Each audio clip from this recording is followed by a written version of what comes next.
Assalamualaikum warahmatullahi wabarakatuh. Kembali lagi bersama saya Ahmad Ngilion. Oke Bapak Ibu semuanya, mungkin ini video terakhir untuk pembahasan dosen ya. Nah, sekarang kita bahas apa sih gitu kan. Nah, sekarang kita akan membahas yang namanya kuesioner. Jadi kuesioner pembelajaran. Nah, ini digunakan sebelum mahasiswa itu melakukan UTS atau UAS ya Bapak Ibu ya. Nah, jadi biasanya mahasiswa itu harus mengisi dulu kuesioner tersebut baru bisa mengikuti UTS atau UAS. Nah, itu gimana sih caranya? Gitu kan kita akan buat dulu. Nah, di sini saya akan coba buat beberapa topik lagi. Nah, contohnya di sini saya akan buat P5 ya. Dia pokoknya seterusnya misalkan kita Bapak Ibu sampai berapa kali pengajaran gitu kan. Biasanya berapa, 5 atau 7. Nah, misalkan di sini adalah UTS ya, ulangan tengah semester. Nah, di UTS ini kita buat yang namanya kuesioner Bapak Ibu.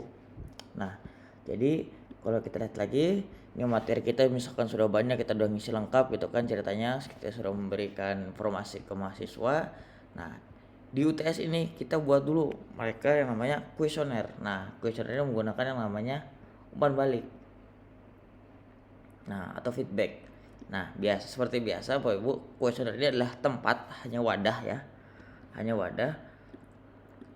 Jadi saat wadahnya ini kita isi ya, nanti kita akan ada isinya dalam wadah tersebut, yaitu adalah pertanyaan-pertanyaan dan juga jawaban dari mahasiswa. Oke, di sini kita tulis kuesioner gitu kan. Pembelajaran. Nah, di sini silahkan isi kuesioner ini lalu lakukan UTS. Nah, misalkan itu kita taruh aja di deskripsi. Nah, Bapak Ibu juga yang perlu di setel adalah ini setelan pertanyaan dan pengajuan.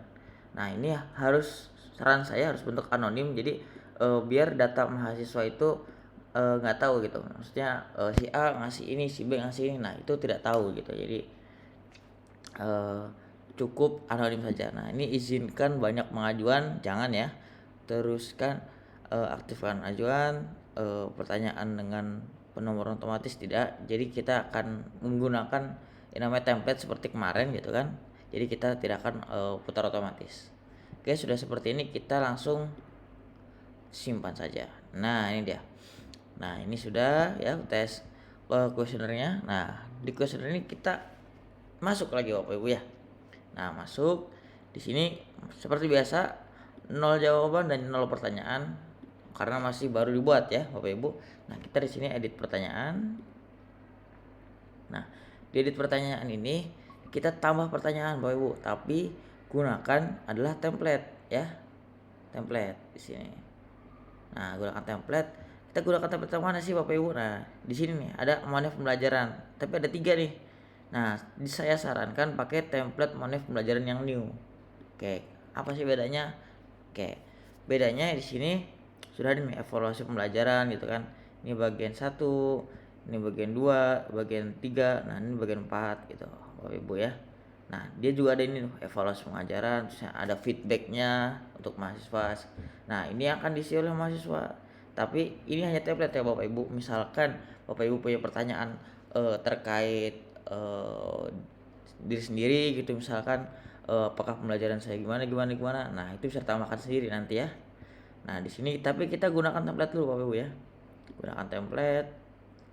Nah, tambahkan item baru. Ya. Seperti membuat yang namanya kontrak kuliah kemarin ya. Nah, di sini kita sudah dapat kuesionernya. Nah, tapi ada beberapa yang perlu Bapak Ibu setting dulu. Nah, pertama ini header, silahkan Bapak Ibu kalau misalkan mau setting. Di sini ada evaluasi pembelajaran Institut Teknologi dan Kesehatan Mardika.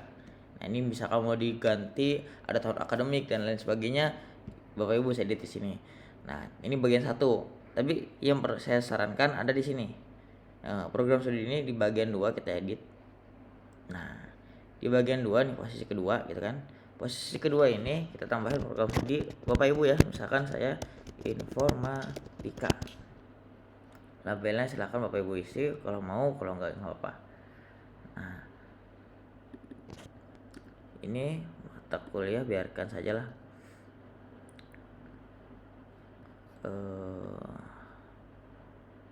Kursnya kali ya. Kita simpan. Nah, ini dia, ini kursnya saya, yaitu yang sini ya, yang diambil. Nggak apa-apa, pakai aja. Nah, lalu mata kuliahnya Bapak Ibu ya. Mata kuliahnya di sini edit. Nah, ini mata kuliah juga checklist yang dibutuhkan gitu kan. Mata kuliahnya apa? Nah, kita tulis ganti di sini mata kuliahnya. Misalkan tadi saya jaringan komputer. Nah, di sini. Terserah misalkan Bapak Ibu mau 2 atau misalkan langsung 1 semester pilih kan. Tapi kalau saya cukup jaringan komputer aja di mata kuliah ini pelatihan 2425. Kalau sudah simpan ubah. Nah, sudah. Ini juga misalkan mau diedit isinya dan lain-lain, Bapak Ibu bisa edit. Nah, kalau sudah mana? Kita kembali cus. Nah, ini dia Bapak Ibu, ada 23 pertanyaan. Jadi si mahasiswa harus menjawab 23 pertanyaan ini, wajib. Nah, kita lihat dulu petinya bagaimana sih untuk kuesioner pembelajaran. Nah, seperti ini Bapak Ibu. Jadi program studi informatika, ini nama mata kuliahnya gitu kan yang di atas. Lalu pilih mata kuliah. Nah, jaringan komputer, terusnya pilihannya gitu kan. Nah, ini nanti mahasiswa yang milih nih.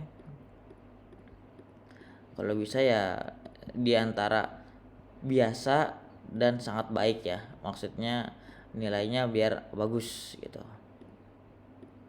Nah, mana ini cus kita isi aja dulu walaupun nggak akan dipakai. Oke, lanjutkan. Nah, kalau udah ini nggak akan disimpan. Nah, ini dia pertanyaannya gitu.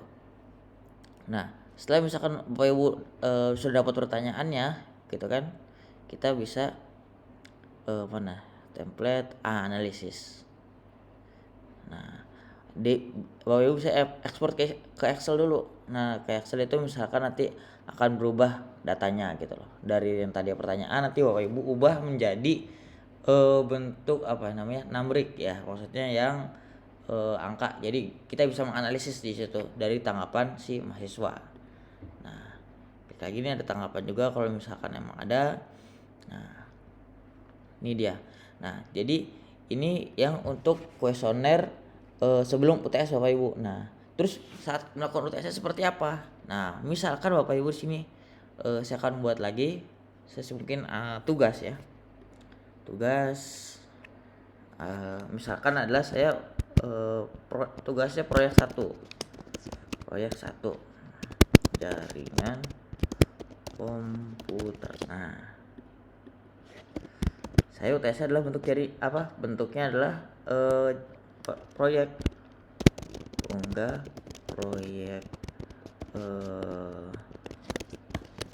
teman di sini. Nah, instruksinya adalah misalkan buat sebuah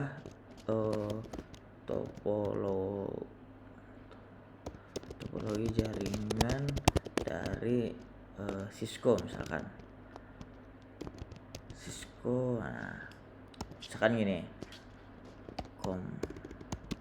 lalu diunggah ke dalam proyek ini. Nah, ini dia. Ini saya taruh di halaman awal aja, unggah proyeknya. Nah, proyeknya adalah ini. Itu kan misalkan mau tambahan instruksi lain-lain sebagainya, silahkan Bapak Ibu tambahkan sendiri. Ini juga misalkan ada berkas. Nah, ini kesediaannya seperti biasa kita menambahkan tugas. Nah, di sini jumlahnya saya sarankan cukup 1. Dan juga batasannya adalah misalkan paling gede file ya. File misalkan hanya 100 KB dan berapa KB, saran saya di antara 1 MB sampai 2 MB aja Bapak Ibu ya. Soalnya kita dikali banyaknya mahasiswa Bapak Ibu. Jadi kalau misalkan 2 MB dikali misalkan IF sekarang ada 12, 2 kali 12 gitu kan. Kita sudah 24 MB sendiri gitu. Itu hanya untuk satu UTS. Mungkin ada UAS dan tugas dan lain-lain sebagainya. Itu akan memberatkan di server nantinya. Nah, sudah tipe berkasnya bisa Bapak Ibu pilih. Nah, kalau misalkan Bapak Ibu milihnya agak susah kayak misalkan Python gitu kan, PY, terus ya ada apa namanya SPSS, misalkan di sini nggak ada bentuk dokumennya, Bapak Ibu bisa pilih semua jenis berkas aja. Nah, semua jenis, jadi dia menerima semuanya, gitulah. Sudah seperti ini. Nah, lalu ada yang namanya pembatasan akses di sini Bapak Ibu. Ini yang penting, pembatasan akses ini kita harus menyelesaikan aktivitas dulu. Nah, menyelesaikannya apa? Yaitu kuesioner pembelajaran ini. Nah, harus tandai selesai atau nah, harus lengkap dengan nilai kelulusan boleh, tapi saran saya cukup dengan harus tandai selesai aja. Nanti baru muncul terbuka. Kalau sudah misalkan kirim pemberitahuan boleh, nggak apa-apa. Nah, simpan dan kembali ke kursus. Nah, seperti ini Bapak Ibu. Jadi syarat mahasiswa melakukan UTS adalah melakukan yang namanya pengisian kuesioner dulu, kuesioner pembelajaran. Nah, ini menurut saya wajib karena dalam akreditasi juga akan dicari ya, maksudnya ada nggak kuesionernya gitu kan, dalam kalau nggak salah kriteria 5 kriteria 7 kalau nggak salah pembelajaran atau 6 gitu. Nah, mungkin ini dulu Bapak Ibu ya untuk video terakhir. Mungkin kalau ada yang mau ditanyakan, Bapak Ibu bisa kunjungi Beranda saja di sini, mata kuliah di Sibeda Beranda. Nah, di sini ada kontak saya Ahmad Ngilyu dan juga ada Mas Iki di sini. Nah, Bapak Ibu misalkan jika ada Mas saya nggak bisa ini, nah, butuh bantuan, silahkan hubungi ini, kami insya Allah siap pada jam kerja di hari Senin sampai Kamis. Itu kata instruksi Bapak Bapak Hendrik. Oke. Mungkin ini saja, dan juga mungkin tutorial ini akan saya update tergantung dengan video-video ini. Oke, sekian dari saya. Wassalamualaikum warahmatullahi wabarakatuh.